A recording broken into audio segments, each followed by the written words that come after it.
What if I told you that Norris' car in Abu Dhabi could have been illegal without anyone realizing until now? What if that technical difference gave Oscar Piastri a key advantage at the most critical moment of the championship? What the FIA has just discovered not only shakes McLaren, but also puts the entire integrity of the fight for the title in check. The paddock of the Abu Dhabi Grand Prix breathed an atmosphere of invisible tension. It was the last race of the year, the closing of an intense season, and the spotlight was on the fight for the championship between two drivers from the same team, Lando Norris and Oscar Piastri. But what initially looked like a fair battle between teammates would soon turn into a technical scandal that would shake the foundations of the McLaren team and call into question the very principles of fairness in Formula One. It all started with an unusual observation in telemetry data collected by the FIA during free practice on Friday. The sensors on the number 4 MCL39, piloted by Norris, were emitting reading patterns that did not align with the standard data that McLaren had officially reported. They were small inconsistencies at first. Minor variations in ride height when passing through high downforce areas, chassis compression that did not respond linearly to load changes, and above all, rear rebound behavior that seemed artificially damped in certain long-radius corners. This would not be alarming under normal conditions, since in Formula One there are mechanical tolerances and margins of technical interpretation.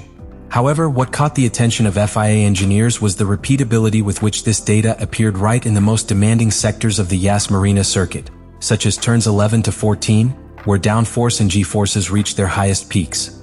There, Norris' car showed extraordinary, almost unnatural stability. What followed was an unprecedented technical operation for a training session. The FIA required full access to McLaren's telemetry, including raw data from Friday and Saturday, onboard reviews of Norris' cockpit cameras and detailed documentation of the rear suspension components used on the number 4 car. The surprised Woking team initially cooperated, but soon found themselves in a defensive position as they were unable to fully justify certain readings with the recorded settings. It didn't take long for rumors within the paddock to explode. Some engineers leaked to technical media that the MCL39 could be using a semi-active rear suspension system, an architecture that is not technically prohibited if it is not controlled electronically in real time, but that can be designed in such a way that it responds mechanically to the dynamic behavior of the car without the need for direct intervention from the driver or the software. In simpler words, an engineering trick that, without openly violating the regulation, violates its spirit. The most disturbing thing, according to the technicians, was the direct comparison with Oscar Piastri's car, supposedly with the same base configuration. While Piastri faced understeer on corner entry and a slight loss of traction on exit, Norris' car seemed to navigate the track as if it had a magnetic rear axle. This set off all the alarms. If the two cars were the same on paper, why did one respond so differently? The FIA, accustomed to dealing with legal gray areas in F1, proceeded cautiously but firmly. A formal investigation was opened and certain components of Norris' car were frozen to prevent modification.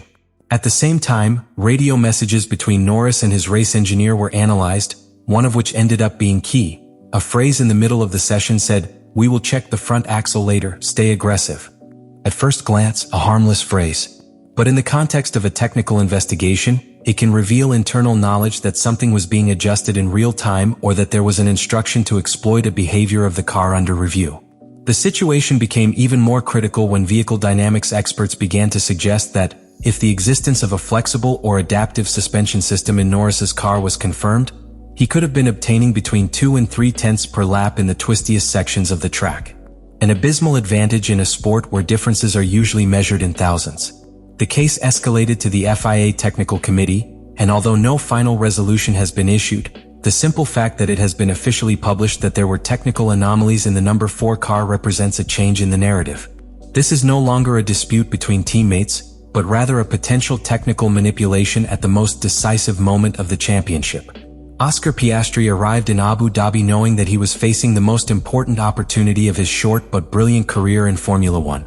He faced the challenge of closing a season where he had equaled Lando Norris in victories, with 7 wins each, but always under the shadow of the British driver, whom many inside and outside the McLaren team considered the natural number 1.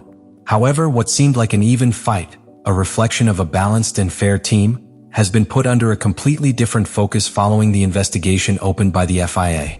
When the technical body began to examine car number 4, the differences between the two McLaren cars began to take on a new meaning. And this is where Piastri's role becomes crucial to understanding not only what happened technically, but also what could be at stake politically and sportingly. During training sessions in Abu Dhabi, Piastri's times were noticeably lower than Norris's in certain sectors. Not by an extreme difference, but enough to raise doubts in the data analysis. Oscar's telemetry showed more predictable behavior, less aggressive in the rear axle, and a less efficient response when exiting long corners. It was a fast car, no doubt, but it didn't have that almost magical ability to rotate with surgical precision or maintain traction like its partner's car did. Initially, these differences were attributed to subjective factors: driver sensitivity, differences in driving style, or even a slight deviation in setup. But when engineers compared the setup maps and raw telemetry data line by line, they discovered that Piastri's car was performing exactly within its declared and homologated parameters. No data out of place, no suspicious pattern, everything within expectations. And then the narrative began to change. Because if Norris's car was getting extra performance thanks to an as-yet unexplained or worse, undeclared technical architecture, then Piastri was not disadvantaged by a lack of talent or adaptation, but by a structural difference in racing conditions. What until then was seen as a difference between two drivers could now be a case of technical imbalance within the same team. But there is more. During the FIA review, external engineers also analyzed how both drivers responded to similar track conditions. In identical corners with similar tire compounds, Piastri needed to make corrections with the steering wheel and manage the engine torque on exit to avoid oversteer. Norris, for his part, could apply gas much earlier without losing the rear axle. This, in practical terms, represents a difference of tens of meters in each acceleration. An invisible advantage to the casual spectator, but devastating in the final sum of a lap. From a technical point of view, the most relevant and worrying finding is that the rear suspension system investigated could have been intentionally designed to evade regulatory control systems. This is not a failure in the inspection, but rather an architecture designed to behave legally under static conditions such as post-race tests, but that modifies its dynamic behavior under real load on the track. If confirmed, we would be facing a violation not only of the written regulation, but of its spirit. The FIA has been particularly blunt in recent years in punishing devices or components that exploit gray areas. And here he faces a dangerous crossroads. If it decides not to sanction and it is proven that there was an illicit technical advantage, its credibility would be severely damaged. But if he acts firmly by imposing a disqualification, a loss of points, or even an exclusion from the Abu Dhabi result, it would cause a storm of historic proportions within the championship. And the strategic scenario is just as delicate. At McLaren, the technical management led by Andrea Stella faces an internal dilemma.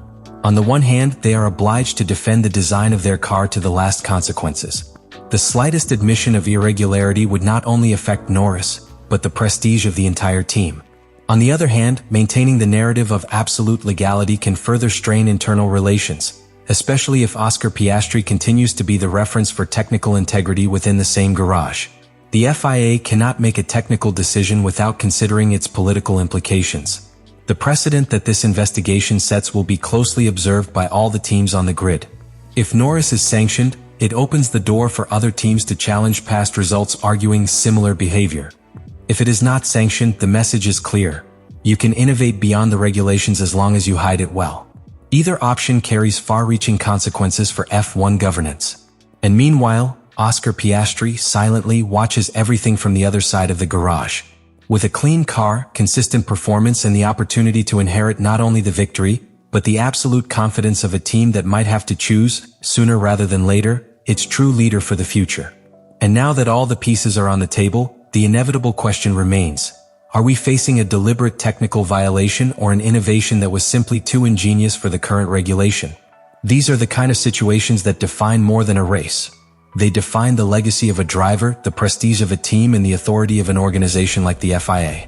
Because if Norris MCL 39 operated with a system that, although not explicitly illegal, offered a structural advantage not replicable by other teams, then competitive equality is broken. And with it, the narrative that all drivers compete under the same rules falls apart. What's the point of having talent if your car plays under physics that others can't replicate? The FIA is facing one of the most crucial moments in recent years. Any decision he makes or avoids will be read as a direct message to the rest of the paddock. If it sanctions, it validates the idea that there is still technical justice in Formula One. If it does not, it consolidates an increasingly dangerous trend, that technical audacity without transparency is rewarded and not sanctioned. Leave me your opinion in the comments what you think about all this.